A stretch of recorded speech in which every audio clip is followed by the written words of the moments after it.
Action oriented प्रधानमन्त्रीको रूपमा नेपाली जनताले हेर्न चाहेका छन्। त्यो हेर्न नेपाली जनता आतुर छन्।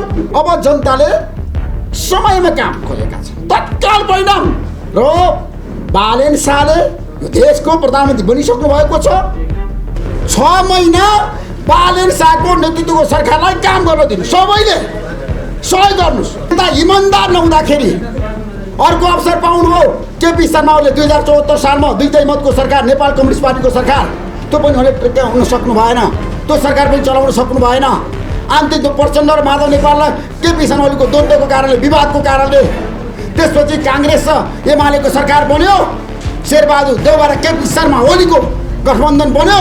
त्यो गठबन्धनले राम्रोसँग काम नगर्दा, भ्रष्टाचार गर्दा, कुशासन गर्दा, नातावाद कृत्वावादमा मुलुकलाई अगाडि बढाउनु त जेनजी आन्दोलन भयो र देशले परिवर्तन खोज्यो। त्यो परिवर्तनको नेतृत्व अहिले आएर बालेन शाहले गर्न पाउनु भएको छ। डेलिभरी दिने र मैले रौतरबाट घोषणा गरेको छु शिक्षा र स्वास्थ्य निःशुल्क। म आज प्रधानमन्त्री बालेन शाहलाई भन्न चाहन्छु, तपाईँको क्याबिनेटको पहिलो निर्णय के हुनुपर्छ? धेरै निर्णय तपाईँले गर्न सक्नुहुन्छ, तर स्वास्थ्य र शिक्षालाई हामीले निःशुल्क गर्न सकेनौँ भने देशमा विकास हुँदैन। हिम्मत गर्नुहोस्, साहस गर्नुहोस्। निमुखा गरिब, असहाय, दुखी जनता जोसँग पैसा छैन पढ्न पाएको छैन, जोसँग पैसा छैन उपचार गर्न पाएको छैन, आर्थिक विपन्नता भएका नागरिकले अब निःशुल्क पढ्न पाउनुपर्छ, निःशुल्क उपचार गर्न पाउनुपर्छ। त्यसको लागि देशभरि नै अब एउटा अभियान सुरु गरौँ। राष्ट्रिय स्वतन्त्र पार्टीको सभापति रवि लामिछानेले बालेन शाहलाई प्रधानमन्त्री बनाएर राम्रो काम गर्नुभएको छ। यो अभियानमा, यो समूहमा स्वतन्त्र नागरिक समूह नेपालमा देशभरिका युवाहरू छन्। यसलाई हामी राष्ट्रव्यापी बनाउनेछौँ। हामी 753 सरकारमा लिएर जानेछौँ, स्थानीय सरकारमा लिएर जानेछौँ, हामी वडासम्म लिएर जानेछौँ। र हाम्रो काम भनेको सरकारलाई सहयोग गर्ने, जनताको चाहना अनुसार काम गर्न सरकारलाई समर्थन गर्ने, बालेन शाहको नेतृत्वको सरकारलाई सफल बनाउने, जनताको चाहना अनुसार काम गर्न सरकारलाई गजगजाउने। त्यसैले आजको दिन हामीले जनताले परिवर्तन खोजेको बेला, जनताको जनादेशबाट बनेको सरकार, बालेन शाह उहाँको क्याबिनेटले गर्ने निर्णयहरू, कामहरूलाई कसरी सफल बनाउने, कसरी हामीले सुझाव दिने, कसरी सरकारसँग मिलेर काम गर्ने, नागरिकहरूले अब खबरदारी गर्ने। के खबरदारी गर्ने? सरकारलाई सफल बनाउनलाई। अहिले सरकारको विरोध गर्ने होइन। म सबै पोलिटिकल पार्टीलाई भन्न चाहन्छु, पुराना पोलिटिकल पार्टीलाई, शीर्ष नेताहरूलाई, यो सरकारलाई 6 महिना काम गर्न दिनुहोस्। मेरो प्रस्ताव छ 6 महिना बालेन शाहको नेतृत्वको सरकारलाई काम गर्न दिनुहोस्। सबैले सहयोग गर्नुहोस्। अहिलेसम्म देशमा विकास भएन। 35 वर्षमा पुराना दलका ठुला नेताहरूले देशको नेतृत्व गरे तर देश बनाएनन्। देशमा भ्रष्टाचार गरे, कुशासन दिए र भएका उद्योग धन्दा बन्द गरे, युवाहरूलाई रोजगारी दिन सकेन। देश बनेन, त्यो कुरा हामीले स्वीकार्नुपर्छ। त्यो अवसर ठुला नेताहरूले पाएकै हो। उनीहरूले 2 मतको सरकारको नेतृत्व गरेकै हो। तपाईँलाई म त्यो अवस्था नआओस्, कुनै पनि अवस्था। राष्ट्रिय स्वतन्त्र पार्टीको सभापति रवि लामिछानेले बालेन शाहलाई प्रधानमन्त्री बनाएर राम्रो काम गर्नुभएको छ। उहाँले त्याग गर्नुभएकै हो। उहाँलाई म समर्थन गर्दै के भन्छु भन्दाखेरि इतिहास साक्षी छ। नेपालमा आन्तरिक द्वन्द्वले, पार्टीभित्रको आन्तरिक द्वन्द्वले कुनै पनि सरकार 5 वर्ष टिकेको छैन। बिपी कोइरालाको नेतृत्व सरकार पनि टिकेन। त्यतिखेरको राजा महेन्द्र र बिपी कोइरालाको व्यक्तिगत टकरावको कारणले। गिरिजाप्रसाद कोइरालाले बहुमत पाउनुभयो। त्यसपछि 48 सालमा कृष्णप्रसाद भट्टराई र गणेशमान सिंहको द्वन्द्व र टकराव र विवादको कारणले त्यो सरकार पनि 5 वर्ष टिकेन। 56 सालमा काङ्ग्रेस फेरि बहुमत पायो। काङ्ग्रेसले शेरबहादुर देउवा र गिरिजाप्रसाद कोइरालाको व्यक्तिगत स्वार्थ र टकरावले त्यो सरकार पनि टिकेन। त्यसपछि के भयो? 62-63 सालमा आन्दोलन भयो। 204 240 वर्षको राज संस्था हामीले अन्त्य गऱ्यौँ। सङ्घीय लोकतान्त्रिक गणतन्त्र आयो, संविधान सभाबाट संविधान आयो र प्रचण्डले पनि अवसर पाउनुभयो। दुईटै मतको सरकारको नेतृत्व गर्नु 65 सालमा। तर त्यो सरकार पनि टिकेर आन्तरिक द्वन्द्व व्यवस्थापन गर्न नसक्दाखेरि, व्यवस्थापन नेता दूरदर्शी नहुँदाखेरि, नेता इमान्दार नहुँदाखेरि अर्को अवसर पाउनुभयो। केपी शर्मा ओलीले 2074 सालमा दुईटै मतको सरकार, नेपाल कम्युनिस्ट पार्टीको सरकार, त्यो पनि उहाँले टेकाउन सक्नु भएन। त्यो सरकार पनि चलाउन सक्नु भएन। आन्तरिक प्रचण्ड र माधव नेपाललाई केपी शर्मा ओलीको द्वन्द्वको कारणले, विवादको कारणले त्यसपछि काङ्ग्रेस र एमालेको सरकार बन्यो। शेरबहादुर देउवा र केपी शर्मा ओलीको गठबन्धन बन्यो। त्यो गठबन्धनले राम्रोसँग काम नगर्दा, भ्रष्टाचार गर्दा, कुशासन गर्दा, नातावाद कृपावादमा मुलुकलाई अगाडि बढाउनु त जेनजी आन्दोलन भयो र देशले परिवर्तन खोज्यो। त्यो परिवर्तनको नेतृत्व अहिले आएर बालेन्साले गर्न पाउनु भएको छ। अब यो सरकारले 5 वर्ष काम गर्न पाउनुपर्छ। नेपालको इतिहासमा निर्वाचित प्रधानमन्त्रीले अहिलेसम्म 5 वर्ष काम गर्न पाएको छैन। कुनै पनि प्रधानमन्त्रीले हाम्रो अभियान भनेको, स्वतन्त्र नागरिक समूह नेपालको अभियान भनेको, यो टिमको अभियान भनेको, युवाहरूको अभियान भनेको, देशको नागरिकको अभियान भनेको बालेन शाहको नेतृत्व सरकारले 5 वर्ष काम गर्न पाउनै पर्छ। हाम्रो अभियान भनेको देश बनाउने, देश बदल्ने, विकास गर्ने, युवाहरूलाई रोजगारी दिने, नेपाललाई सम्पन्न बनाउने, डेलिभरी दिने। र मैले रौतरबाट घोषणा गरेको छु, शिक्षा र स्वास्थ्य निःशुल्क। म आज प्रधानमन्त्री बालेन शाहलाई भन्न चाहन्छु, तपाईँको क्याबिनेटको पहिलो निर्णय के हुनुपर्छ? धेरै निर्णय तपाईँले गर्न सक्नुहुन्छ, तर स्वास्थ्य र शिक्षालाई हामीले निःशुल्क गर्न सकेनौँ भने देशमा विकास हुँदैन। हिम्मत गर्नु, साहस गर्नुहोस्। निमुखा गरिब, असहाय, दुखी जनता जोसँग पैसा छैन, पढ्न पाएको छैन, जोसँग पैसा छैन, उपचार गर्न पाएको छैन, आर्थिक विपन्नता भएका नागरिकले अब निःशुल्क पढ्न पाउनुपर्छ, निःशुल्क उपचार गर्न पाउनुपर्छ। त्यसको लागि देशभरि नै अब एउटा अभियान सुरु गरौँ। गरिब, निमुखा, असहाय, आर्थिक रूपमा विपन्न वर्गको लागि निःशुल्क अस्पताल खोलौँ। 1 रुपियाँ पनि पैसा तिर्नु नपर्ने गरी बिरामीको उपचार हुनुपर्छ। हाम्रो अभियान भनेको स्वतन्त्र नागरिक समूह नेपालले ल्याएको काम, एजेन्डा के गर्ने? सरकारले गर्ने काम एजेन्डा ल्यायौँ हामीले। निःशुल्क स्वास्थ्य र शिक्षामा ध्यान दिने, राम्रा योग्य सक्षम मान्छेलाई अब नियुक्ति दिने, पार्टीको मान्छे होइन।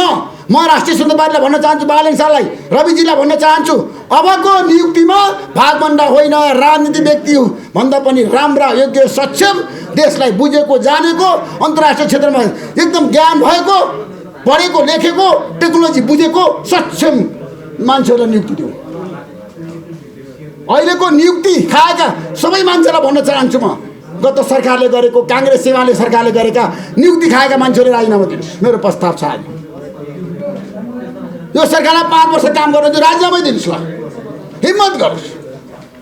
यो अन्तर्राष्ट्रिय प्र्याक्टिस पनि हो। नयाँ सरकार आइसकेपछि कतिपय मान्छेले पद छोड्छन्, नियुक्तिहरू खारेज पनि हुन्छ, नियुक्तिहरू रद्द पनि गरिन्छ, निलम्बन पनि गरिन्छ, हटाइन्छ। तर अब देश बदलाउनुपर्छ, बनाउनुपर्छ। यो अवसर हो। यो अवसरलाई हामीले गलत किसिमको छ नि सोच चिन्तन राखेर जानु हुँदैन। सकारात्मक सोच राख्नुपर्छ र हृदय फराकिलो बनाउनुपर्छ। नेताहरूले अब हृदय फराकिलो बनाउनुपर्छ। भावी पुस्ता, युवा पुस्तालाई यो देशमा रोजगारी दिने, उद्योग धन्दा खोल्ने र युवाहरू अब विदेश जान नपरोस्। यो देशमा सम्भावना छ। कृषिमा उत्पादनमा जोड दिने, सुविधा सम्पन्न अस्पतालहरू देशभरि खोल्ने 77 जिल्लामा, र मान्छेहरूमा उत्साह जागोस्। युवाहरूमा ऋण दिने सहुलियतमा, ब्याङ्किङ क्षेत्रमा व्यापक रूपमा म सोर्मी मागलाई, अर्थमन्त्रीलाई भन्न चाहन्छु, अब मान्छेले ऋण पाउँदैन भनेर कति ठुलो समस्या छ। तत्काल प्रक्रिया पुर्याएर कोही मान्छे आउँछ ऋण पाउनु पर्यो। किसानहरूले सहुलियतमा ऋण पाउनु पर्यो, देशभरि मल पाउनु पर्यो, बिउ पाउनु पर्यो, सिँचाइ हुनु पर्यो, ठुल्ठुला पुलहरू बन्नु पर्यो र ठेकदारहरूलाई बोलाएर सोध्नु पर्यो, 5 वर्षमा तपाईँले बनाउँछु भनेको पुल किन 10 वर्षमा बनाउनु भएन? किन ठुल्ठुला परियोजना अगाडि बढेर? फास्ट्याग किन, सुरुङ मार्ग किन, ठुल्ठुला सडकहरू बनेर किन पूर्व पश्चिम राजमार्गहरू समय बनेन? अब एउटा अभियान सुरु गरौँ। हामी खबरदारी गर्छौँ, यो टिमले खबरदारी गर्छ। हामी सरकारलाई साथ दिन्छौँ र सहयोग गर्छौँ। किन भन्दाखेरि अब यो देशलाई बनाउनुपर्छ, देशमा विकास गर्नुपर्छ, जताततै विकास, गाउँ गाउँमा विकास। युवाहरू गाउँमै बसोस्, सहर आउन नपरोस्। बसाइ सराई हामीले रोक्न पाऊँ। अब अहिले युवाहरू गाउँमा छैनन्, खाली छ गाउँ। जानुहोस् त कर्णालीमा, सुदूरपश्चिममा जानुहोस् त, तराईमा जानुहोस् त, गाउँमा मान्छे छैन।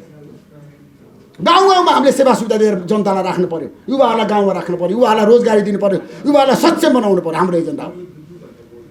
त्यसै हामी आएका छौँ। 31वटा हामीले बुदाहरू ल्याएको छौँ। खेलकुद क्षेत्रमा व्यापक विकास गर्नु पर्यो। पर्यटन क्षेत्रमा मेरो एउटा प्रस्ताव छ आज पर्यटन मन्त्रीलाई। पहिलो प्रस्ताव छ 50 लाख पर्यटक नेपालमा लिएर आउँ, भित्राउँ प्रत्येक वर्ष। गर्न सकिन्छ, केही ठुलो कुरा होइन। भारतबाट चीनबाट लिएर आउँ, नेपाल भारत सम्बन्ध राम्रो बनाऊ, नेपाल चीन सम्बन्ध राम्रो बनाऊ, छिमेकीहरूलाई विश्वासमा लिएर काम गरौँ, विकास समितिको यात्रा अगाडि बढाउँ। कूटनीतिकमा एकदम हामीले निपुणता, कुशलता र कूटनीतिक क्षेत्रमा नेपालले राम्रोसँग प्रगति गर्नुपर्छ। भारतसँग हामीले आर्थिक कूटनीतिलाई अगाडि बढाउँ। आर्थिक कूटनीति अब देश बनाउने, विकास गर्ने हो। लगानीकर्ताहरूलाई स्वदेशमै ल्याउने हो। भारतका ठुल्ठुला उद्योगपतिहरू, चीनका ठुल्ठुला उद्योगपतिहरू, युरोपका, जापानका, अमेरिकाका अब लगानीकर्ताको रूपमा हाम्रो देशमा ल्याउने हो। ठुल्ठुला हामीले एयरपोर्टहरू बनाउने हो, प्लेन किन्ने हो, टुरिस्टहरूलाई ल्याउने हो, विश्वका पर्यटकहरूलाई नेपालमा ल्याउने हो र होटल व्यवसायलाई फस्टाउने हो देशभरि नै। अहिले होटल खाली छ, पर्यटकहरू आउँदैन। त्यसको लागि अब नेपालले, अहिलेको सरकारले, बालेन शाहको नेतृत्व सरकारले टुरिज्म सेक्टरको विकास र विस्तारमा कायापलट गर्न सक्छ। त्यो एजेन्डा लिएर देशको विकासको सबभन्दा छिटो परिणाम आउने भनेको टुरिज्म सेक्टर हो। तत्काल परिणाम। विश्वका पर्यटकहरू नेपाल आओस् त, भरिभरा होस् होटलहरू। पशुपतिनाथको अब म भन्छु शिवरात्रिको दिन अब आउने, शिवरात्रिको दिन भारतीय प्रधानमन्त्री नरेन्द्र मोदीलाई बोलाउँ, शिवरात्रिको दिन पशुपतिको दर्शन गर्न। किन भन्दाखेरि त्यसको प्रभाव पर्छ। अन्तर्राष्ट्रिय सबै हिन्दू धर्म मान्ने धर्मावलम्बीहरू नेपाल आउँछ। हो मोदीले जानुभएको छ, हामी किन नजाने? 50 लाख मान्छे आउन सक्छ पशुपतिको दर्शन गर्न शिवरात्रिको दिन। असम्भव छैन। देश बनाउन सकिन्छ, देश बदल्न सकिन्छ, परिवर्तन गर्न सकिन्छ, विकास गर्न सकिन्छ। त्यसैले म भन्छु हामीले असङ्ग नीति लिनुपर्छ परराष्ट्र नीतिमा। नेपाल अहिले सङ्कटमै छ, तर नेपाललाई बचाउनुपर्छ। नेपाल सम्भावना भएको देश हो। अब नेपाल बन्छ बन्छ बन्छ। भारत र चीनसँग हामीले समदूरीमा सम्बन्ध राखेर राम्रोसँग काम गर्न सक्यो भने देश बन्छ। कूटनीतिकमा निपुणता चाहिन्छ, कूटनीतिकमा क्षमता, चातुर्यता चाहिन्छ। त्यो किसिमको काम गर्न सक्नुपर्छ। म अहिलेको परराष्ट्र मन्त्रीलाई शुभकामना दिन चाहन्छु। राम्रो काम गर्नुहोस्, तपाईँको साथमा हामी छौँ। त्यसैले साथीहरू, शिशिर खनालजी परराष्ट्र मन्त्री बन्नुभएको छ, मेरो सहयोग पनि छ मलाई। अब म यो सरकारले तत्काल गर्नुपर्ने कामको कुरा गर्न चाहन्छु, धेरै कुरा गर्न चाहन्न। पहिलो काम, एक्सन ओरिएन्टेड प्रधानमन्त्रीले भ्रष्टाचारीलाई कारबाही गर्नु पर्यो। ठुल्ठुला नेताहरूको सम्पत्ति छानबिन गर्नु पर्यो। पहिलो काम भ्रष्ट नेताहरूलाई तुरुन्त कारबाही गर्न, एक्सन गर्न म आग्रह गर्न चाहन्छु प्रधानमन्त्री बालेन शाहलाई। देश भ्रष्टाचारीहरूले खाए, देश बनेन। 753 सरकार छ। त्यो सरकारमा बस्ने मान्छेहरू, वडा अध्यक्षदेखि वडा सदस्यदेखि सिंहदरबारमा बस्ने सबै व्यक्तिहरूको सम्पत्ति छानबिन गरौँ र अकुश सम्पत्ति भएका व्यक्तिहरूलाई हामीले कारबाही गरौँ र सम्पत्तिहरू राष्ट्रियकरण गरौँ। सुशीला कार्कीको नेतृत्व सरकारको मन्त्रीहरूले त सम्पत्ति पनि सार्वजनिक गरेनन्, तर म बालेन शाहको नेतृत्व सरकारको मन्त्रीहरूलाई, प्रधानमन्त्री बालेन शाहलाई भन्न चाहन्छु, एक साताभित्र तपाईँले सम्पत्ति सार्वजनिक गर्नुहोस्, सम्पत्ति सार्वजनिक गर्नुहोस्। तपाईँलाई साथ छ हाम्रो। र सांसदहरूको पनि सम्पत्ति सार्वजनिक हुनुपर्छ, सबै सांसदहरूको तुरुन्त। किनभने अब पारदर्शिता हो, यो सरकारको एजेन्डै पारदर्शिता हो, इमान्दारिता हो। त्यसैले बालेन शाहको नेतृत्व सरकारले एउटा निर्णय गर्नुपर्छ, भ्रष्टाचारीहरूलाई कारबाही गर्नुपर्छ, सुशासन दिनुपर्छ र वडा तहदेखि अहिलेसम्म सरकारी ओहदामा बसेका, पदमा बसेका सबै व्यक्तिको सम्पत्ति छानबिन गरेर अकुत सम्पत्ति कमाउनेलाई कारबाही गरेर राष्ट्रियकरण गरेर देशमा सुशासनको प्रत्याभूति दिनुपर्छ, देश बनाउनुपर्छ। र जेनजी आन्दोलन दबाउनेहरूलाई छोड्न मिल्दैन। म गृहमन्त्री सुदन गुरुङलाई भन्न चाहन्छु, तपाईँले भन्नुभएको थियो, तपाईँले अभियान चलाउनु भएको थियो, म तत्कालीन प्रधानमन्त्री र गृहमन्त्रीलाई कारबाही गर्छु, मलाई सहयोग गरेर भन्नुभएको थियो। तपाईँले भन्नुभएको थियो, यही रिपोर्टर्सलाई बोल्नुभएको थियो, मसँग बोल्नुभएको थियो, ट्विट गर्नुभएको थियो। जेनजी आएको प्रतिवेदन बाहिर आइसकेको छ।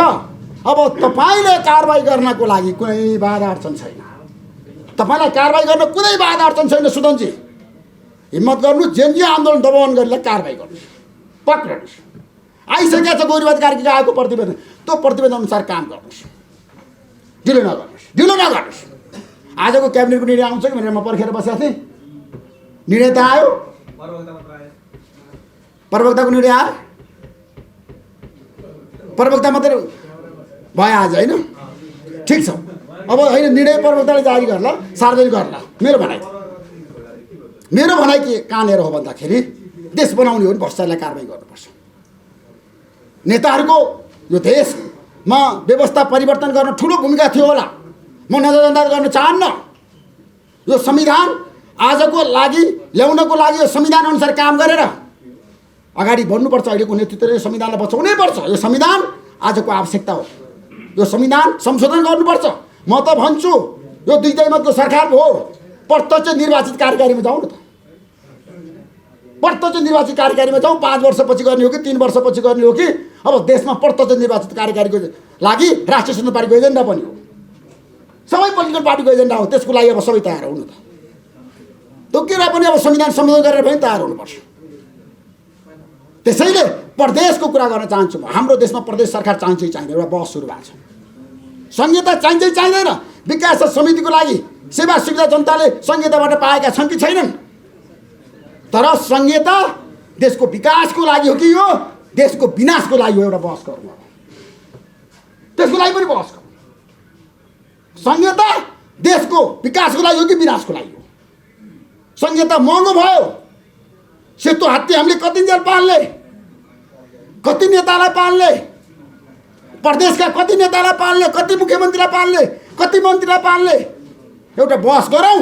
सर्वपक्षीय सर्वदलीय राष्ट्रिय सहमति कायम गरौँ र संहिता खारिज गर्ने हो कि संहितालाई बलियो बनाउने हो कि शक्तिशाली बनाउने हो कि संहितालाई जवाफदेहितामा लिएर जाने हो कि संहितालाई परिणाममुखीमा लिएर जाने हो कि संहितालाई छ नि जनताको चाहना अनुसार काम गर्न बाध्य पार्ने हो कि अथवा प्रदेशको सङ्ख्या घटाउने हो अथवा प्रदेशका सांसदहरूको सङ्ख्या घटाउने हो? म त आज सबै पत्रकार साथीहरूलाई हात जोडेर भन्न चाहन्छु, बुद्धिजीवीहरूलाई, देशका 3 करोड नेपाली जनतालाई, अब सांसदको सङ्ख्या पनि घटाउँ देशमा। सङ्घीय सांसद पनि समानुपातिक चाहिँदैन भन्ने पक्षमा छु म। प्रत्यक्ष निर्वाचित सांसद समावेशी होस्, राष्ट्रिय सभालाई समावेशी बनाऊ, तर समानुपातिक सांसद प्रथा हटाउँ। यो अवसर हो राष्ट्रिय सभालाई, भालेन्सालाई, रवि लामिछानेलाई इतिहासले भन्ने छ वाह नेता भनेर। हिम्मत गर्नुहोस्, अवसर हो यो। र देशमा संहितालाई परिणाममुखी बनाउनुपर्छ। यदि अगाडि बढाउने होइन भने संहिताको विकल्प के हो छलफल गर्नुपर्छ। म त भन्छु सबै शक्तिसँग छलफल गर्ने, सबै शक्तिको बीचको एउटा सल्लाह, सहमति, सहकार्य, एकता र मेलमिलापका साथ मुलुकलाई अगाडि बढाउने त हिम्मत गरौँ। र ठुला नेताहरूले देशलाई छ नि बिगारेकै हो। उहाँले ऋषि धमलाले आलोचना गर्यो भनेर भन्नु होला, बिगारेकै हो, नबनाएकै हो, विकास नगरेकै हो, अवसर पाएकै हो। पुरानो पार्टीले, नयाँ पार्टीलाई अवसर आयो। अब एउटा चमत्कारी निर्णय गर्नुपर्छ। चमत्कारी, जनताले चमत्कारिताका साथ मध्ये जनादेश दिए। कसैले नसोचेको जनादेश भएको छ नेपालको इतिहासमा। कसैले सोचेको थिएन राष्ट्रिय नेपालले 182 सिट ल्याएर 182 सिट ल्याएर शक्तिशाली पार्टी बन्छ, दुईटै मतको सरकार बनाउनको लागि 2 सिट पुगेन। यति ठुलो जनमत छ नि त साथीहरू। त्यसैले यो सरकारले एकदम पुलस्त भएर जनताको चाहना अनुसार स्पष्ट भएर काम गर्दा देशमा परिवर्तन हुन्छ, विकास हुन्छ। युवालाई रोजगारी दिन सकिन्छ, सुशासन दिन सकिन्छ, डेलिभरी दिन सकिन्छ, तत्काल परिणाम दिन सकिन्छ। त्यसैले हाम्रो समयमा काम, तत्काल परिणाम। हामी एउटा अभियान लिएर गाउँ गाउँमा जान्छौँ, गाउँ गाउँमा र जनताको बिचमा जान्छौँ। जनताका समस्याहरू बुझ्छौँ, के लाउँछौँ र जनताकै चाहना अनुसार हामी काम गर्छौँ। मेरो 35 वर्षको पत्रकारिता मैले व्यवस्था परिवर्तनको लागि काम गरेँ। 3वटा राजनीति आन्दोलन र क्रान्तिमा सहभागी भएँ। 40 साल, 62, 63 साल र जेनजी आन्दोलनमा। अब अवस्था परिवर्तन गरेर देशमा विकास गर्ने, जनताको चाहना अनुसार काम गर्ने, जनतालाई खुसी राख्ने र भ्रष्टाचारीलाई कारबाही गर्नको लागि बाध्य पार्ने, जसरी होस्। त्यसैले आज हामी एउटा अभियानमा एउटा टिमसहित आएका छौँ। टिमसहित अब देश हाँक्न टिम चाहिन्छ, त्यो कुरा अहिलेको सरकार बालेन शाहले बुझ्नु भएको छ। टिम भनेको के हो? राम्रो योग्य सच्चे मान्छेको टिम चाहिन्छ देश हाँक्न, देश बनाउन। नातागोता होइन, आफ्ना मान्छे होइन, राम्रो मान्छे, देशले माया गरेको मान्छे, देशको लागि काम गर्ने मान्छे हो। त्यसैले अब स्वतन्त्र नागरिकसम्म नेपाल आजबाट विधिवत रूपमा घोषणा भयो।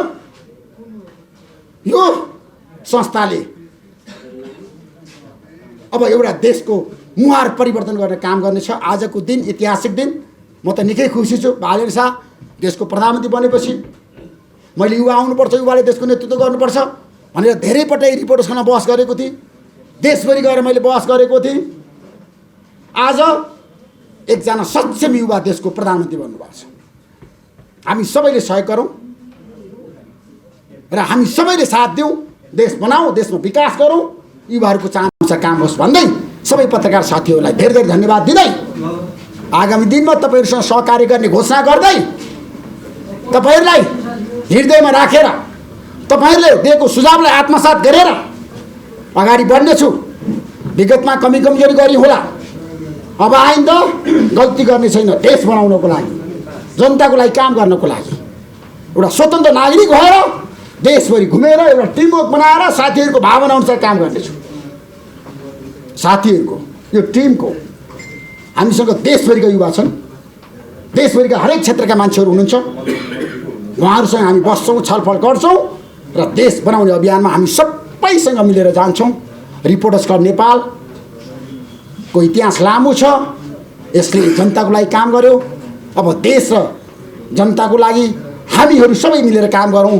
प्रजातन्त्र, लोकतन्त्र र गणतन्त्रसम्म हामी आइपुग्दाखेरि, सङ्घीय लोकतान्त्रिक गणतन्त्रको हामी कुरा गरिरहँदाखेरि देशमा अब विकास र समृद्धिको यात्रामा हामी अगाडि बढौँ, देश बनाऊँ र विदेशमा रहेका नेपालीहरूलाई पनि देशको विकाससँग जोडौँ र गैर-आवश्यक नेपाली सङ्घ छ यारानसँग पनि देशको विकासको लागि सहकार्य गरौँ। उनीहरूलाई पनि देशको विकासमा लगानीकर्ताको रूपमा ल्याएर हामीले देश बनाउने अभियानमा लागौँ। ठुल्ठुलो उद्योगता देशमा खोलौँ। अझ मेरो त एउटा प्रस्ताव छ, रेल मार्ग होस्, रेल चलोस्, कञ्चनपुरदेखि झापासम्म एकदम रेलमा मान्छेहरू सवार होस्, देशमा एउटा विकासको लहर आओस्, जताततै विकासै विकास हामीले देख्न पाऊँ। वाह वाह, बालेन शाहको नेतृत्व सरकारले यति छोटो समय यति धेरै विकास गर्यो भन्ने सन्देश दिन तपाईँहरू सफल हुनुहोस्। हाम्रो चाहना त्यही छ, जनतालाई खुसी राख्ने हो। देश बन्यो भने हामी सबै भन्छौँ, हामी सबै खुसी हुन्छौँ। आजको दिन खुसी हो, देश बन्नुपर्छ।